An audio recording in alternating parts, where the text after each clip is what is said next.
Hello members, welcome back to own channel stock market funda में। देखो, हम लोग बात करने वाले हैं मार्केट कल कैसा एक्सपेक्टेड है। ठीक है, आज काफी अच्छी रिकवरी थी निफ्टी के अंदर। ठीक है, मार्केट अनएक्सपेक्टेडली मोमेंटम आज करता हुआ दिखाई था। मैंने ऑलरेडी आज के दो वीडियो में डिस्कस किया था। अगर आपने आज के दो वीडियो नहीं देखे, जाके जरूर चेकआउट कर लीजिएगा। ठीक है, यहाँ पे तेजस नेटवर्क भी डिस्कस किया है, IRFC, SW solar, Adani Wilmar and Reliance, HAL और गार्डन शिप बिल्डर्स जैसे स्टॉक डिस्कस किए, आरबीएल बैंक जैसे। तो आप जाके जरूर चेकआउट कीजिएगा। चलिए देखो, शॉर्ट एंड सिंपल कर देते हैं। मार्केट की क्लोजिंग काफी अच्छी थी आज के दिन के अंदर। ठीक है, एंड अगर बात करें जाए तो एफआई आज भी खरीदारी करे, डीआई आज भी खरीदारी करे। ठीक है, तो लोकल क्लोज पॉजिटिव हो चुके हैं, काफी अधिक पॉजिटिव है। ठीक है, लेकिन अब आ जाता है यहाँ पे ग्लोबल मार्केट। ग्लोबल मार्केट आज पॉजिटिव था 250-300 पॉइंट, लेकिन अब वो गिर चुका है। आप देखोगे ऑलमोस्ट सपाट हो चुका है, 30 पॉइंट ऊपर है सिर्फ।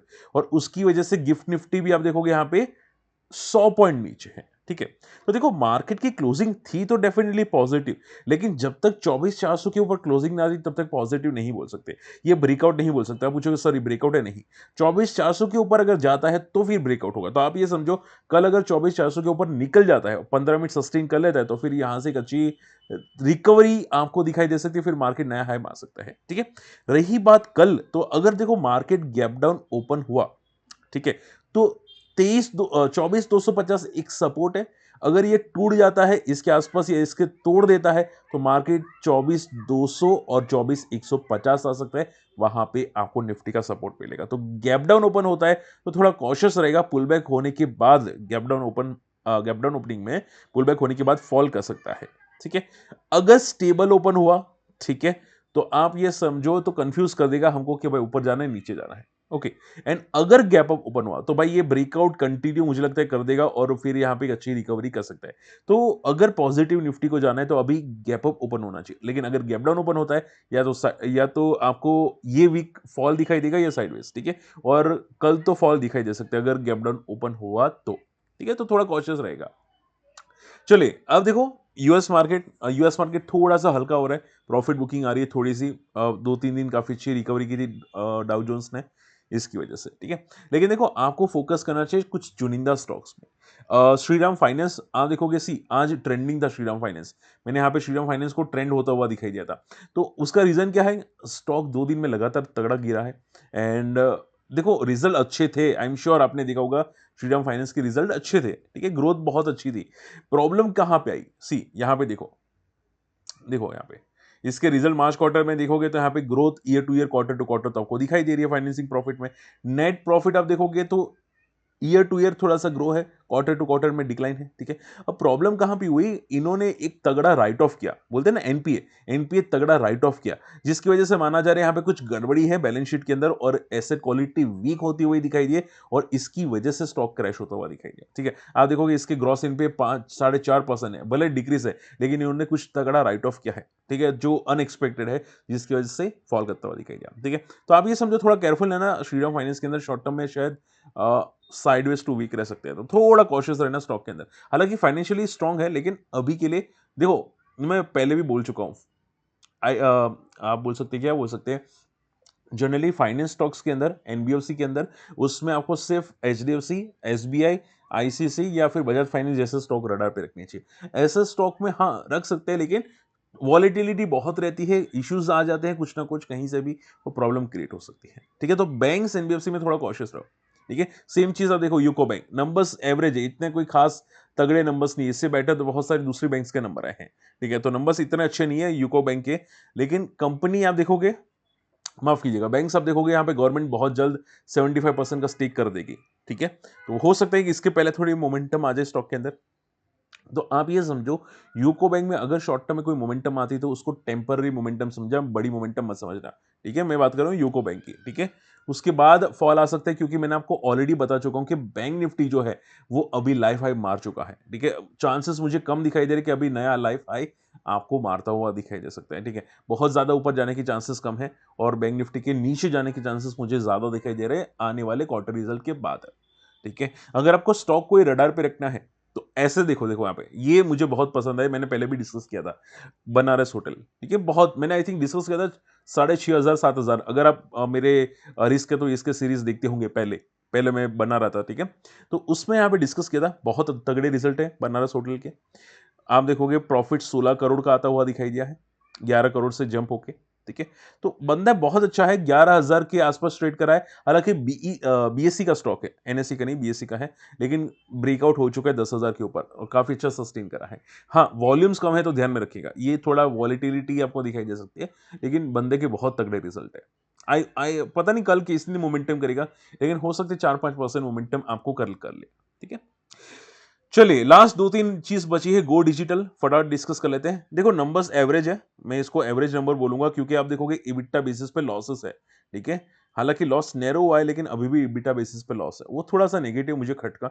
यहाँ पे ग्रोथ आनी चाहिए थी, quarter to quarter, year to year growth आनी चाहिए थी, लेकिन इबिटा बेसिस पे लॉस आया है। तो देखते हैं यहाँ पे क्या होता है। बाकी लॉन्ग टर्म फाइनेंशियली तो स्ट्रांग हो चुका है। एंड देखो, जनरली जितने भी ऑनलाइन कंपनीज है, गो डिजिट भी ऑनलाइन बिजनेस पे ही है, ठीक है, गो डिजिट इंश्योरेंस, तो इनका ज्यादातर इंश्योरेंस ऑनलाइन ज्यादा ही बिकता है। बाकी लोकल बिजनेस पे आप देखोगे तो जितने भी इंश्योरेंस है, ठीक है, रॉयल सुंदरम आ जाता है, या फिर बजाज का भी कोई इंश्योरेंस है, ठीक है, तो वो आ जाते हैं, तो वो लोग ज्यादा बेचते हैं, ठीक है, वो ज्यादा बिकते हैं। गो डिजिटल जनरली ऑनलाइन ज्यादा बिकता है। तो आप ये समझो इसका ग्रोथ बहुत ज्यादा है फ्यूचर में भी, लेकिन अभी के लिए वीकनेस है, ठीक है, तो कॉशियस रहेगा। चलिए, कैस्ट्रॉल इंडिया नंबर्स कोई खास मुझे पसंद नहीं है, नंबर्स थोड़ा कॉशियस रहेगा। 200 पे एक सपोर्ट है, ठीक है, नंबर्स एवरेज है, और अगर मार्केट यहां से फॉलो हुआ तो भाई मुझे लगता है कैस्ट्रॉल को भी डुबा सकता है, ठीक है, कैस्ट्रॉल को गिरा सकता है। अगर मार्केट यहां से गिरा नहीं तो हो सकता है कैस्ट्रॉल ज्यादा ना गिरे, ठीक है, तो बस आप उतना समझो, ये बेस मोमेंटम करेगा निफ्टी को देख के। Okay, Adani total gas last number बहुत ही बेकार, बहुत बहुत बहुत बेकार नंबर है। मुझे लगता है कि आपको अदानी ग्रुप के अंदर अदानी पावर, अदानी ग्रीन में देखना, फोकस करना चाहिए, अदानी पावर फोकस करना चाहिए, और Adani energy solutions, Adani energy solutions में काफी, अब ये तो वैल्यूएशंस बहुत अच्छी वैल्यूएशंस पे आ चुका है अदानी एनर्जी सॉल्यूशन, ठीक है, ये काफी फेयर वैल्यू पे आ चुका है, ठीक है। एक टाइम पे जो 4,000 पे आई थिंक गया था ना पहले, तो ये काफी फेयर वैल्यू पे आ चुका है, तो इसको आप रडार पे रख सकते हैं लॉन्ग टर्म के लिए, नॉट शॉर्ट टर्म। लेकिन अभी के लिए नंबर्स बहुत खराब है, वो है टोटल गैस के, पता नहीं कितना कल गिरेगा, थोड़ा देखना पड़ेगा। चलिए, आप लोगों की मैं क्वेरीज लेना चाहूंगा। सबसे पहली जो क्वेरीज आ रही है वो है आर के फोर्ज की। आई थिंक सर ने मुझे 2-3 बार पूछा आर के फोर्ज के बारे में, ठीक है। सर ने पहले से इन्वेस्ट करके रखा था जहां तक मुझे याद है, क्योंकि मैं लाइव आया था तो 1-2 बार सर ने पूछा था, ठीक है। सर ने बोला था कि मेरा लॉन्ग टर्म का स्टॉक है, ठीक है, तो फंडामेंटली तो स्ट्रॉन्ग स्टॉक है, लेकिन यहाँ पे स्टॉक लगातार फॉलो हुआ, वो भी बिफोर द रिजल्ट। तो ऐसा क्या हुआ?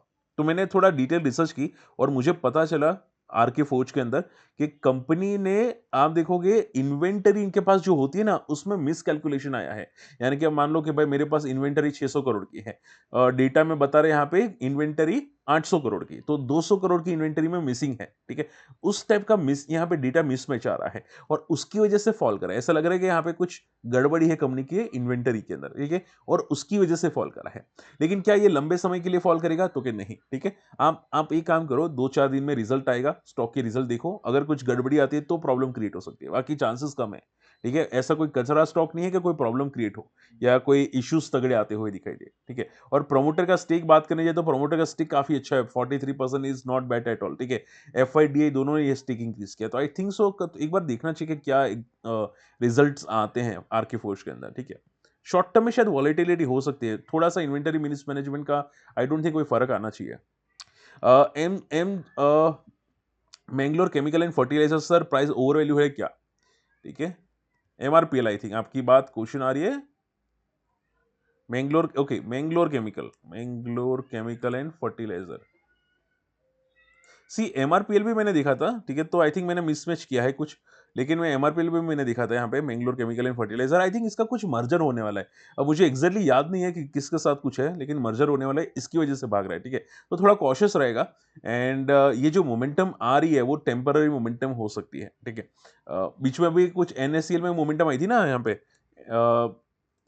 आई थिंक, हाँ, ये वाला स्टॉक है एनएससीएल के अंदर, ये स्टॉक में मोमेंटम आई थी, हम लोगों ने डिस्कस किया था 100 से 150 जाएगा, ये 200 तक जाता हुआ दिखाई दिया, अब लोअर सर्किट में आ रहा है। ये सेम टाइप का मोमेंटम मुझे मैंगलोर केमिकल एंड फर्टिलाइजर में दिखाई दे रही है, ठीक है, कुछ एक्विजिशन है इसकी वजह से जा रहा है, ठीक है। तो थोड़ा कॉशियस रहेगा, मैं नहीं चाहता फंस जाए, अगर करना चाहते हैं तो थोड़ा ट्रेडिंग वेडिंग सोच सकते हैं, बाकी कॉशियस रहना, वरना फंस जाओगे तो पता भी नहीं चलेगा, ठीक है। आपका देखो, मुझे पता है कि बहुत सारे इन्वेस्टर्स का 4-5 महीने का व्यू होता है, लेकिन वो व्यू सिर्फ अगर स्टॉक ऊपर जाए तो, वरना स्टॉक नीचे 40% गिर जाए तो कोई व्यू नहीं होता 4-5 महीने का, ठीक है। तो बस माइंड थोड़ा ध्यान में रखना, सोचना जो मैं आपको बोल रहा हूँ, ठीक है, लॉजिक समझना। चलिए उसके अलावा एमआरपीएल भी मैं डिस्कस कर चुका। एमआरपीएल की एमआरपीएल ज्यादा फॉल नहीं हुआ आफ्टर द रिजल्ट, ठीक है। आई थिंक बेस बना रहे एमआरपीएल, ठीक है। आई थिंक उसके बाद शायद थोड़ा बहुत मोमेंटम करे, लेकिन हाँ वैल्यूएशन थोड़ी स्ट्रेच हो चुका है, तो अगर ज्यादा फॉल करे तो उसके बाद रडार पे रखो, अभी थोड़ा कॉशियस रहना पड़ेगा। जेन टेक्नोलॉजीज की मुझे क्वेरी आती हुई दिखाई थी, जेन सर जेन के बारे में कुछ डिस्कस कीजिए। तो देखो आप ये समझो, जेन टेक्नोलॉजीज, इसके रिजल्ट बाकी है जेनटेक के, ठीक है। मैंने अभी चेकआउट किया था, रिजल्ट बाकी है, स्टॉक काफी अच्छा रिकवर हो चुका है। अगर रिजल्ट खराब आते हैं, जो मुझे नहीं लगता आएंगे, लेकिन अगर आते हैं तो फिर ये गिरेगा, ठीक है। बाकी रिजल्ट का वेट करेंगे, उसके बाद क्लियर आइडिया आएगी। और हाँ, अगर अगर अगर रिजल्ट बहुत ज्यादा एक्सेप्शनल आते हैं, आप ये समझो अगर यहाँ पे प्रॉफिट करीब करीब 60 करोड़ प्लस आता है, तो 60 करोड़ आता है तो मुझे लगता है कि थोड़ा पॉजिटिव रहेगा। अगर 60 करोड़ के बिलो आते हैं तो नेगेटिव रहने की उम्मीद है, ठीक है। तो थोड़ा कॉशियस रहेगा स्टॉक के अंदर। तनला तनला के क्वेश्चंस भी मुझे आए थे यहाँ पे, सर तनला के बारे में अपडेट करा दो। देखो रिजल्ट तो एवरेज थे, स्टॉक ज्यादा फॉल नहीं हुआ, तो आप ये समझो ये बॉटम क्रिएट करा है तनला, बॉटम क्रिएट करा है, ज्यादा आई आई थिंक वो ज्यादा फॉल ना करे। अब ये बेस क्रिएट कर चुका है, ठीक है। जो भी था वो बेस क्रिएट हो चुका है स्टॉक में। प्रॉब्लम सिर्फ एक ही है तनला के अंदर कि इसमें ग्रोथ नहीं है, इसकी वजह से पिटा था। फ्रॉम द टॉप से जो पिटा था वो ग्रोथ नहीं, इसकी वजह से पिटा था। तो आई थिंक सो कि ये ऑलरेडी यहाँ पे इसका लोएस्ट लेवल पे आ चुका है, ठीक है। तो अब यहाँ से मुझे लगता है कि बेस क्रिएट करके ऊपर जा सकता है, हो सकता है आने वाले 1 साल के अंदर 20-30% चला जाए, ठीक है। तो आप पॉजिटिव समझो, तनला को यहाँ पे एक बेस क्रिएट करा है। ओके, लास्ट क्वेरी यहाँ पे अनुज जी की, सर पॉन्डी ऑक्साइड के बारे में अपडेट कर दीजिए, पीओसीएल। तो देखो पीओसीएल में ऑलरेडी मैं डिस्कस कर चुका हूं, बहुत ही वॉलेटाइल स्टॉक है, सिर्फ 2000 करोड़ की मार्केट कैप का स्टॉक है, ठीक है। हालांकि रिजल्ट इसके भी बाकी है, ठीक है। लेकिन देखो ग्रोथ अच्छी है स्टॉक के अंदर, आप ये समझो, देखो ये स्लो स्लो ग्रोथ करता है, ऐसी कंपनी जनरली स्लो ग्रोथ करती है। तो स्टॉक में क्या होता है पता है, कैसे मोमेंटम आती है, एकदम सडनली बड़ा स्पाइक आ गया, एकदम सडनली फॉल कर गया, एकदम स्पाइक आ गया, एकदम फॉल कर गया, ये ऐसी मोमेंटम आती है। तो इसको टॉप पे ट्राई करना बेवकूफी है पॉन्डी ऑक्साइड में। हाँ फाइनेंशियली स्ट्रांग है, फंडामेंटली स्ट्रांग है, लेकिन मोमेंटम बहुत ही वॉलेटाइल आती है, तो बस उतना केयरफुल रहेगा, ठीक है, पॉन्डी ऑक्साइड में। बाकी कोई इशू नहीं है फंड, ठीक है। चलो होप आज का वीडियो पसंद है, वीडियो शेयर कीजिएगा, चैनल सब्सक्राइब कर लीजिएगा, और फ्री टेलीग्राम चैनल को नहीं ज्वाइन किया जाके ज्वाइन कीजिएगा, और इन्वेस्टर्स कम्युनिटी को ज्वाइन करना मत भूलिएगा। देखो काफी चीजें मैं यहाँ पे इन्वेस्टर्स कम्युनिटी को सिखाता हूँ, ठीक है। मैं इंपॉर्टेंट अपडेट्स भी देता हूँ यहाँ पे, स्टॉक के रिलेटेड भी देता हूँ। तो अगर इंटरेस्टेड है हमारे लिंक से अकाउंट ओपन कर सकते हैं। अकाउंट ओपनिंग की लिंक वीडियो के डिस्क्रिप्शन कॉमेंट्स में मिल जाएगी। मिलते अगले वीडियो में, तब तक के लिए गुड बाय, जय हिंद।